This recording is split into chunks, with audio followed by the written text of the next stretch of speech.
Welcome to learning मित्रम। आज हम class 9th की हिस्ट्री की एनसीईआरटी के बुक का एक्सरसाइज 1 फ्रेंच रेवोल्यूशन के क्वेश्चन आंसर को डिस्कस करेंगे। अगर अभी तक आपने हमारे चैनल को लाइक नहीं किया है तो इसे लाइक करें, शेयर करें, सब्सक्राइब करें और साथ ही बेल आइकन दबाकर नोटिफिकेशन ऑन कर लें ताकि आपको नेक्स्ट वीडियो का नोटिफिकेशन आसानी से मिल सके। तो चलिए अब इसे शुरू करते हैं। जैसा कि यहाँ पे पहला चैप्टर दिया गया है द फ्रेंच रेवोल्यूशन के बारे में। डिस्क्राइब, इसमें पहला क्वेश्चन आपको दिया गया है कि describe the circumstance leading to the outbreak of the revolutionary protest in France. मतलब फ्रांस में ऐसे कौन सी स्थिति पैदा हुई थी जिसके कारण जो है फ्रेंच रिवोल्यूशन हुआ था। वहाँ पे 1789 की फ्रेंच रिवोल्यूशन की क्रांति वहाँ पे घटित हुई थी। तो फ्रांस में से कौन से कारण उत्तरदायी हुए थे जिसके कारण जो है फ्रांस की क्रांति हो पाई थी, तो उसके बारे में हम जानेंगे। Following are the some of the cause which had a cumulative effect to the result in the revolution in the France. मतलब फ्रांस में जो घटना हुई थी, फ्रांस की क्रांति, वो किन कारणों से हुई थी, पहले हम उसे समझ लेंगे। चलिए तो पहले से हम समझते हैं कि 1789 में सबसे पहले फ्रांस की क्रांति घटी थी। उसके पीछे बहुत सारे ऐसे कारण थे, जैसे कि उस समय 1789 से पहले जो है अमेरिका रिवोल्यूशन होता, अमेरिका का मतलब क्रांति हुई थी अमेरिका में, अमेरिकन रिवोल्यूशन, जहाँ पे उन्होंने इंग्लैंड को हराकर जो है और अमेरिका जीत गया था। तो ये ऐसी क्रांति थी जिसका प्रभाव पूरी तरीके से फ्रांस पर पड़ा था और फ्रांस यह भी चाह रहा था कि जिस तरीके से अमेरिका स्वतंत्र हो गया उस तरीके से फ्रांस भी क्या हो सके, तो स्वतंत्र हो सके।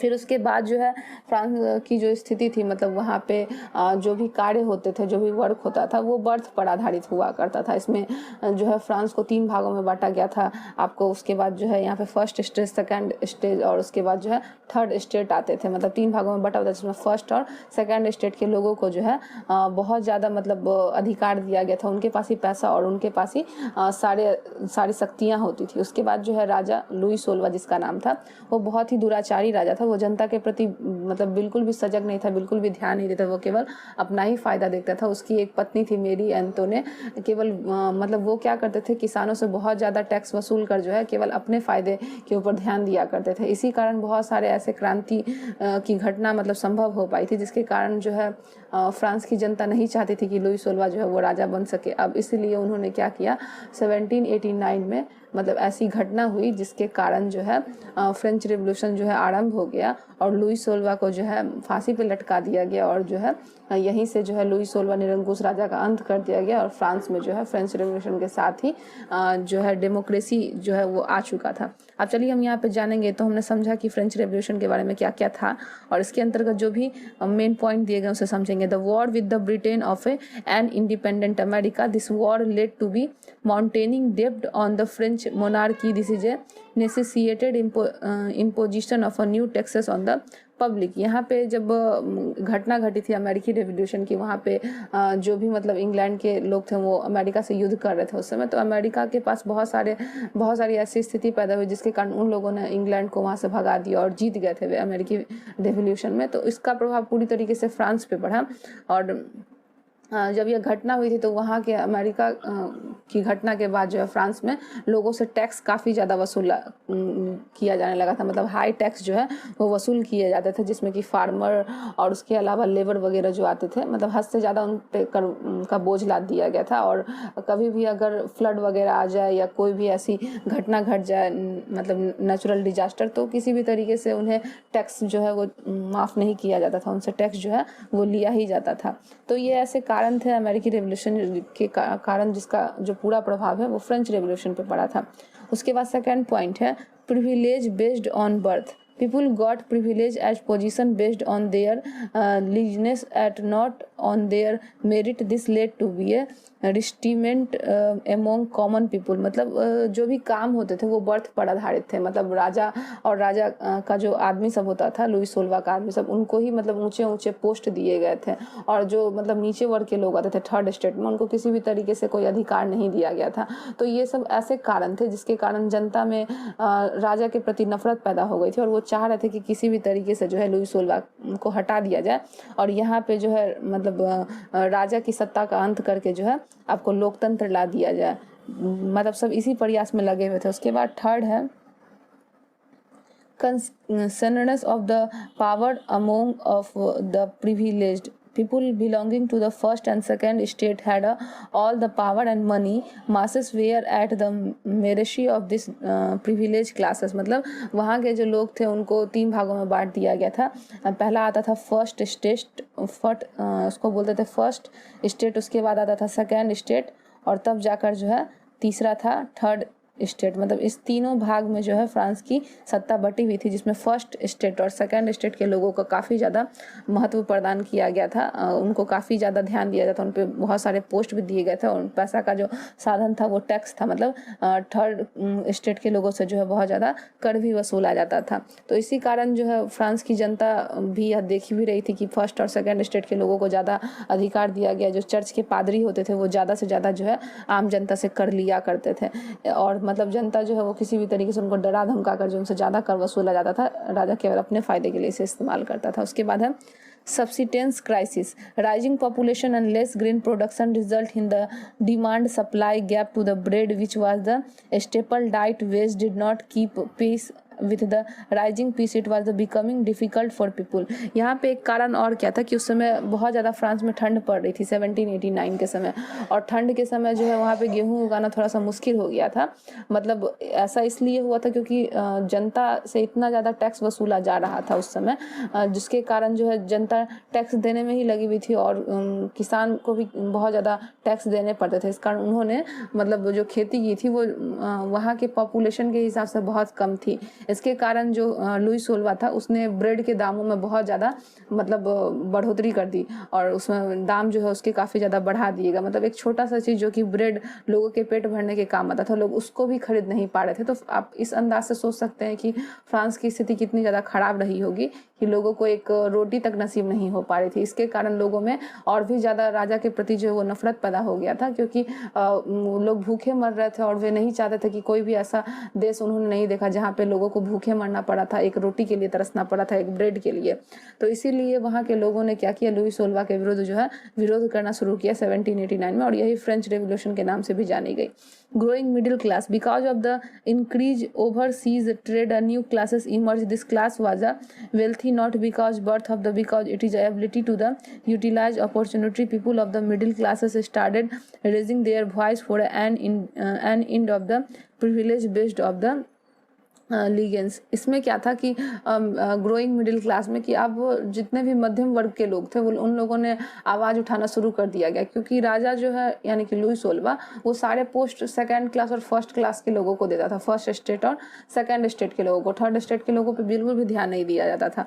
तो थर्ड स्टेट के लोगों ने अब विरोध करना शुरू किया था। अब वो लोग हड़ताल पे जा रहे थे, वो लोग यह डिमांड कर रहे थे कि जिस तरीके से फर्स्ट और सेकंड स्टेट के लोगों को मान्यता दी गई है, उन लोगों को जॉब दिया गया है, या फिर आप बात कर लीजिए पॉलिटिशियन लाइन में या चर्च में या फिर किसी भी ऐसे अधिकार में, एजुकेशन में या फिर सोल्जर की भर्ती के समय, तो मतलब जितने भी मिडिल क्लास के लोग थे उनको किसी भी तरीके का अधिकार नहीं दिया गया था। वो लोग चाह रहे थे कि उन लोगों को भी जो है उनका राइट्स मिले, इसीलिए वो लोग क्या कर रहे थे, राजा के विरुद्ध विद्रोह कर रहे थे और अपने अधिकार के लिए ये लोग मांग कर रहे थे। तो मिडिल क्लास ने अब अपनी आवाज़ उठानी शुरू कर दी थी। जो थर्ड स्टेट में लोग आते थे, जैसे कि आपको शिक्षक हो गए, उसके बाद फार्मर हो गया, फिर लेबर हो गया, टीचर, डॉक्टर, इंजीनियर, ये सारे के सारे जो है अपना आवाज़ जो है वो उठा रहे थे राजा के खिलाफ। All of this lead to be general sense of the resentment among the people. Certain thinkers of the period spared the awareness through the various media. Some from the privileged class also the advocate a switch of the democracy. So finally there was a revolution in the France. France में जो क्रांति हुई 1789 में, जिसको हम France की क्रांति या फ्रेंच रेवोल्यूशन के नाम से जानते हैं, उसमें वकीलों का भी योगदान बहुत ज़्यादा अहम रहा। वकीलों के मुकाबले उन्होंने बहुत ज़्यादा मतलब लोगों पे केस भी करना शुरू कर दिया था। पहले उनके केस को सुना नहीं जा रहा था, लेकिन अब उन लोगों ने अलग से एक ग्रुप बना लिया था। वहाँ पे बहुत सारे ऐसे लोग थे, मतलब फ्रांस में रहने वाले, जैसे कि राइटर वगैरह हो गए, पोएट वगैरह हो गए। वे लोग जनता के बीच जा जाकर अपने भाषण के माध्यम से जो है लोगों को बता रहे थे। मीडिया भी उनकी सहायता कर रही थी जनता की आवाज़ मतलब राजा तक पहुंचाने के लिए, कि अब जो है समय आ चुका है कि जो लुई 16वां राजा है उसकी सत्ता को समाप्त कर दिया जाए। और यही वो दिन था 1789 का, जब उन लोगों ने क्या किया, एक टाउन हॉल जैसा, मतलब जो राजा का महल था जिसको वर्साई कहा गया था, वर्साई का महल था, तो उसमें मतलब इन लोगों ने जाकर क्या किया, राजा का विरोध करना शुरू किया।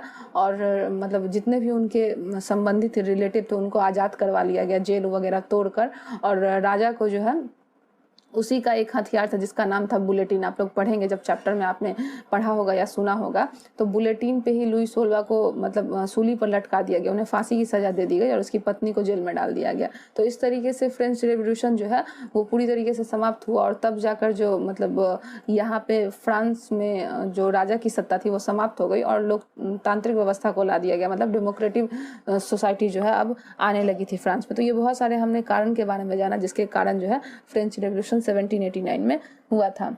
अब सेकंड क्वेश्चन पे चलेंगे। Which group of France society benefit from the revolution, which a group were force to be a relinquish power, which section of a society would have been the disappointed with the outcome of the revolution। मतलब France की क्रांति से जो है किसको किसको फायदा हुआ था और किसको किसको नुकसान हुआ था उसके बारे में जानेंगे कि 1789 की जो फ्रेंच रिवोल्यूशन की क्रांति थी उसके कारण कौन से ऐसे ग्रुप थे जिनको इससे काफ़ी ज़्यादा फायदा हुआ, मतलब बेनिफिट हुआ, और कौन सी ऐसे शक्ति थे जिसको मतलब जो भी मतलब फर्स्ट स्टेट और सेकंड स्टेट के लोग आते थे उनको जो है अपना पावर जो है वो मतलब छोड़ना पड़ा। अब सबको जो है इक्वल समझा जाने लगा। तो हम समझेंगे कि कौन से ऐसे ग्रुप थे जो फ्रांस की क्रांति में उन्हें फायदा हुआ और किनको नुकसान हुआ।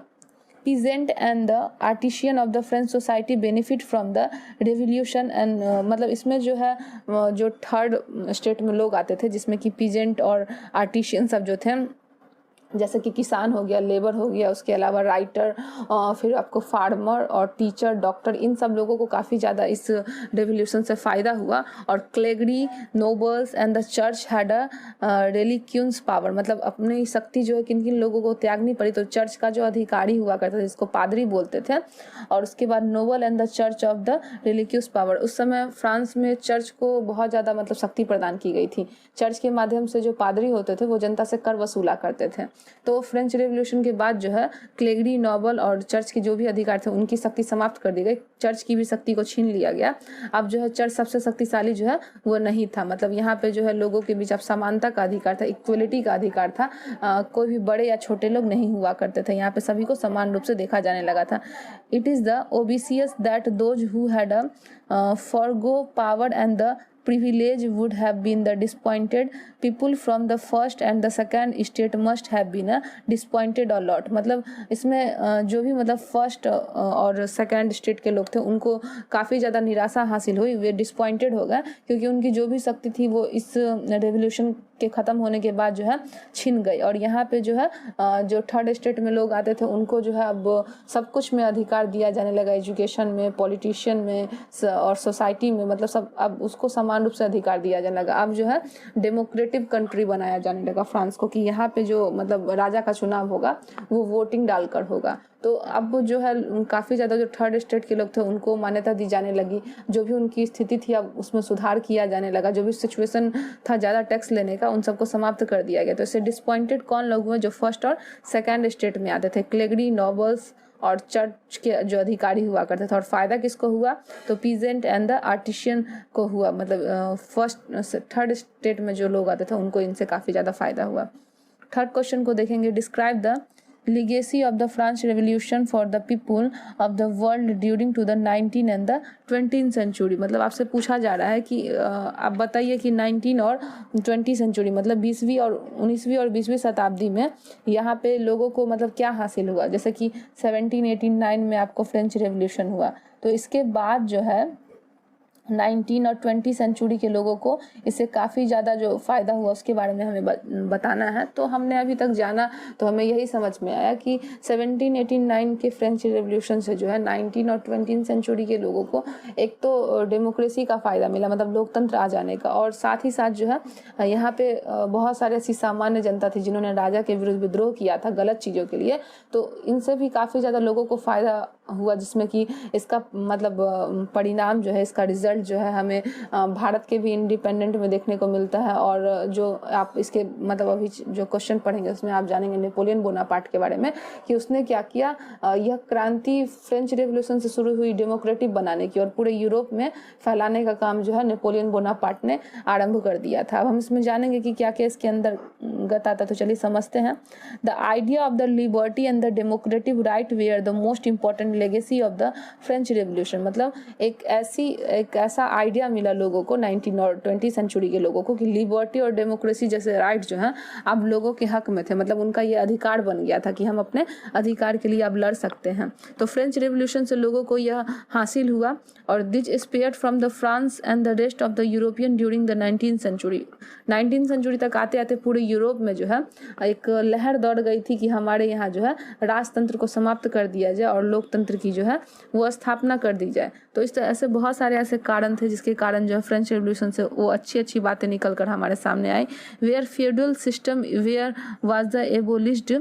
Further, this idea spared to a different colonies of the European nation. Colonies people interpreted and molded these ideas according to the respective needs. This was the probably like to seed for an end of the colonization in a many country. By the mid of 20th century, major part of the world adopted the democracy as a preferred mode of the rule, and the French Revolution can be termed an initiate point for this development. मतलब France की क्रांति से जो लोकतांत्रिक व्यवस्था की शुरुआत हुई यानी कि डेमोक्रेटिक कंट्री बनाने की, वो फ्रांस से शुरुआत होकर समस्त यूरोप में फैल गई। अब यूरोप के बहुत सारे ऐसे देश थे जो चाह रहे थे कि हमारे यहाँ जो है कॉलोनीज यानी कि राजा की सत्ता का अंत हो जाए और जो है राजतंत्र को समाप्त करके जो है हर जगह लोकतंत्र की स्थापना हो जाए। यही प्रक्रिया 19 से 20 सेंचुरी तक के लोगों ने अडॉप्ट किया और अपने यहाँ डेमोक्रेसी लाने के लिए उन्होंने फ्रांस के रूल और रेगुलेशन को जो है अपनाना शुरू कर दिया ताकि जो राजतंत्र उसका अंत हो जाए और बाकी सब लोगों को जो है फ्रांस के लोगों की ही तरह जो है इक्वलिटी का जो है वो गुण उनको मिल सके आसानी से। इसीलिए फ्रांस की रिवॉल्यूशन से वो काफ़ी ज़्यादा प्रभावित है और उन्होंने अपने देश में डेमोक्रेसी लाने के लिए फ्रांस में जो भी चीज़ें निकल कर सामने आई उसको उन लोगों ने ग्रहण किया और अपने यहाँ जो है वो अप्लाई करने का भी प्रयास किया। 4th क्वेश्चन है draw of the list democratic right we enjoy today whose origins could be traced to the French revolution. मतलब आपको वो सारी चीज़ें बतानी है, वो सारी चीज़ें ड्रॉ अप करनी है जो फ्रेंच रेवोल्यूशन से निकल कर सामने आई थी, जिसके कारण लोगों में मतलब अपने यहाँ डेमोक्रेसी लाने की घटना जो है वो घटी थी और लोग किस तरीके से चाह रहे थे कि हमारे यहाँ जो है लोकतांत्रिक व्यवस्था आ जाए। मतलब जो फ्रांस की घटना हुई थी, फ्रांस की क्रांति, वहाँ से कौन कौन ऐसी बातें निकल कर आई थी जो सारे देश, यूरोप के सारे देश और यूरोप के बाहर के देश भी जो है वो अपनाना चाह रहे थे। तो सबसे पहले फर्स्ट है द राइट टू इक्वलिटी। मतलब the following fundamental right given to the Indian constitution can be traced to the France revolution. मतलब जब फ्रांस में फ्रेंच रेवोल्यूशन हो गया था तो उसके बाद एक नया कॉन्स्टिट्यूशन बना था, मतलब नया संविधान बना था। उससे बहुत ज़्यादा यूरोप के देश तो प्रभावित हुए थे, जिसमें कि भारत भी हुआ था प्रभावित। अब भारत और मतलब फ्रांस का जो कॉन्स्टिट्यूशन उसमें क्या क्या समानता है उसको जानेंगे। द राइट ऑफ इक्वलिटी मतलब समानता का अधिकार, सभी लोग को जो है एक समान अधिकार दिया जा सके, इसके बारे में बताया गया कि कोई भी छोटा या बड़ा नहीं होता है। कॉन्स्टिट्यूशन के सामने जो है हर व्यक्ति क्या होता है, समान होता है। अगर कोई भी आदमी पैदा होता है तो वो स्वतंत्र होता है, उसे भी अधिकार है बाकी लोगों की तरह। सेकेंड है the right to the freedom to speech and expression. मतलब लोगों को जो है अपनी संविधान के अनुसार, मतलब फ्रेंच रेवोल्यूशन या इंडियन कॉन्स्टिट्यूशन में यह कहा गया है कि मतलब जितने भी लोग हैं उनको कहीं पे भी भाषण देने की स्वतंत्रता है। लोग भाषण आराम से दे सकते हैं और अपने जो भी मतलब वाक्य हैं, जो भी उनके भीतर रहता है, वो क्या कर सकते हैं, प्रकट कर सकते हैं। थर्ड है the right of the freedom and the explanation. मतलब कोई भी आदमी जो वो अपने अधिकार के लिए लड़ सकता है, स्वतंत्र होने के लिए वो क्या कर सकता है, लड़ सकता है। हर आदमी जो है वो स्वतंत्र पैदा होता है, ऐसा रूसो ने भी कहा था। तो फ्रेंच रेवोल्यूशन से लोगों को यह जानने का मौका मिला कि जो स्वतंत्रता है वो हमारा अधिकार है। और the right of the constitution remains, मतलब जो भी संविधान की पुस्तक में बातें लिखी गई हैं वो लोगों को पालन करना पड़ेगा। जैसे कि 18 वर्ष के लोगों को वोट डालने का अधिकार है, हर व्यक्ति समान है, 6 से 14 वर्ष तक के बच्चों को जो है एजुकेशन फ्री में दिया जाएगा। ऐसी बहुत सारी कॉन्स्टिट्यूशन बात है जिसके कारण लोगों को वो मानना पड़ेगा। मतलब जो कॉन्स्टिट्यूशन की पुस्तक है वो क्या है, सबसे ज़्यादा सर्वशक्तिशाली है। अब चलिए नेक्स्ट क्वेश्चन की ओर बढ़ते हैं। यहाँ पे 5वां क्वेश्चन दिया गया है Would you agree with the view that the message of the universal right was the beset with the contradiction explain? मतलब आपको बताना है कि जो भी मतलब फ्रेंच रेवोल्यूशन में क्रांति हुई थी उससे जो मैसेज निकल कर आया था वो किस तरीके से मतलब लोगों के लिए, देश के लिए जो है वो आवश्यक है, महत्वपूर्ण है, उसके बारे में जानेंगे। The major construction is the message universal right as a per France constitution of 1791 was the total ignorance of the women. मतलब इसमें कौन सी ऐसी घटना थी जो आपको फ्रेंच रेवोल्यूशन होने के बाद जो फ्रांस का कॉन्स्टिट्यूशन बना उसके आधार पर कौन सी अच्छी बातें निकल कर आई और कौन सी बुरी बातें? तो 1789 के फ्रेंच रेवोल्यूशन के बाद जो है जब फ्रांस का कॉन्स्टिट्यूशन बन गया था तो उसमें केवल पुरुषों पर ध्यान दिया गया था, महिलाओं पर किसी भी तरीके से ध्यान नहीं दिया गया था। मतलब महिलाओं को राइट्स नहीं दिए गए थे, अधिकार नहीं दिए गए थे। All rights were given to a man, मतलब सारे अधिकार पुरुषों को दिए गए थे। Apart from the presence of the huge number of the people passive citizen without voting right, यहाँ पे वोट का भी अधिकार जो है सभी लोगों को नहीं दिया गया था, कुछ लोगों को जो है वोट का अधिकार दिया गया था। तो फ्रेंच कॉन्स्टिट्यूशन में बहुत सारी ऐसी खामियां थी, कमी थी जिसको सुधारना जो आवश्यक था। Was like not to putting into practice what you preach in the other word can be said to, although the declaration of the universe right was a good starting pointing but it the left much to be desired। मतलब यहाँ पे बहुत सारे ऐसे कारण थे, जैसे कि जब फ्रांस का कॉन्स्टिट्यूशन बना था तो फ्रेंच रिवॉल्यूशन के बाद बहुत सारी चीज़ें जानने को मिली थी, अच्छी अच्छी बातें, लेकिन कुछ ऐसी भी घटना थी जिसके कारण लोगों को मतलब अच्छा नहीं लगा था। जैसे वुमेन को अधिकार नहीं दिया गया राइट का, उसके बाद सभी लोगों को वोट डालने का अधिकार नहीं था, केवल कुछ ही लोगों को वोट डालने का अधिकार था जो अमीर होते थे।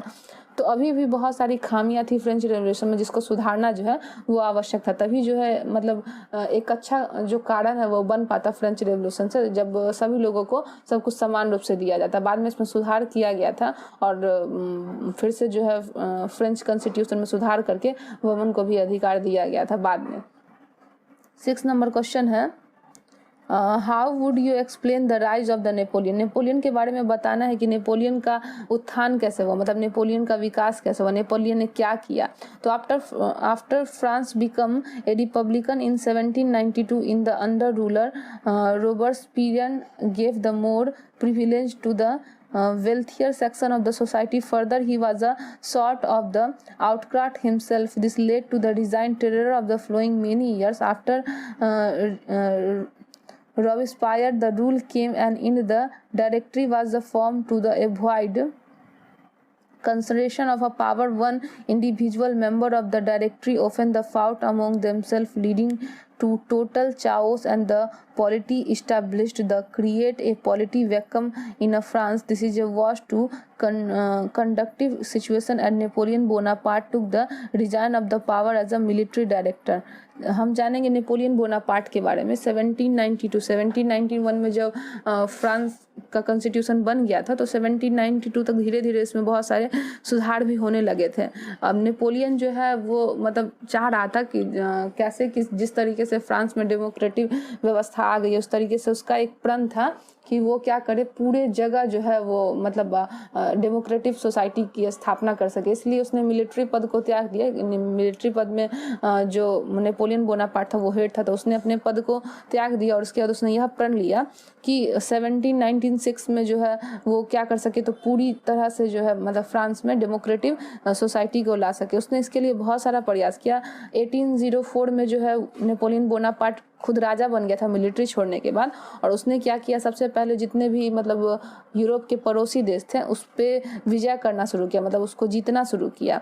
और जो भी राजा का वंश था जिस तरीके से लुई 16 था उसको हटाता चला गया धीरे धीरे, और उसने वहाँ पर जो है डेमोक्रेटिक सोसाइटी की स्थापना करनी शुरू कर दी।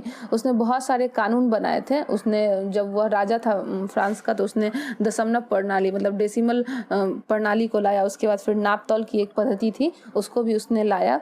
लेकिन 1815 तक उसका यह जो स्वप्न था कि पूरे यूरोप में डेमोक्रेटिक कंट्री की स्थापना करनी है, वो क्या हो गया, उसका स्वप्न यहीं पे अधूरा रह गया और 1815 में उसकी मृत्यु भी हो गई। इसमें बहुत सारे लोगों ने भी प्रयास किया था। वहाँ के कुछ लोग ऐसे थे मतलब फ्रांस के रहने वाले राजनीतिक थे, वो चाहते थे कि मतलब जो भी फ्रांस में सुधार नहीं हुआ उस पर वो सुधार कर सके, जिसमें कि रॉबेस्पियर जो है वो एक मतलब नेता था, वो भी चाहता था कि मतलब किस तरीके से जो है फ्रांस में सुधार किया जा सके, लोगों को वोटिंग का अधिकार दे सके, लोगों को समानता का हक दिया जा सके।